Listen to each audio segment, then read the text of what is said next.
প্রিয় viewers, হ্যামস্টারের daily mini game বিষয়ক একটি নতুন ভিডিওতে আপনাদের সবাইকে স্বাগত জানাচ্ছি। আজ 20 আগস্ট 2024।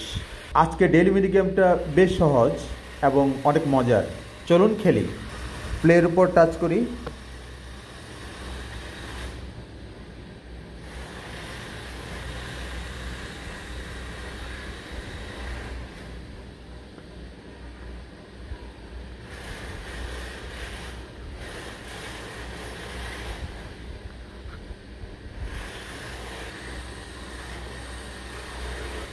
চাবির রাস্তা এখন ক্লিয়ার হয়ে গেছে। আমরা চাবিটা জাস্ট ডান দিকে স্লাইড করে বের করে নিব। চলুন বের করে নেই। পাজল সলভ হয়ে গেল। Mini game complete. ধৈর্য সহকারে ভিডিওটি দেখার জন্য আপনাদের সবাইকে অনেক অনেক ধন্যবাদ। ভিডিওটি যদি ভালো লেগে থাকে তাহলে অবশ্যই লাইক, শেয়ার, কমেন্ট করবেন। আর পরবর্তী ভিডিও পেতে চাইলে দয়া করে সাবস্ক্রাইব করবেন।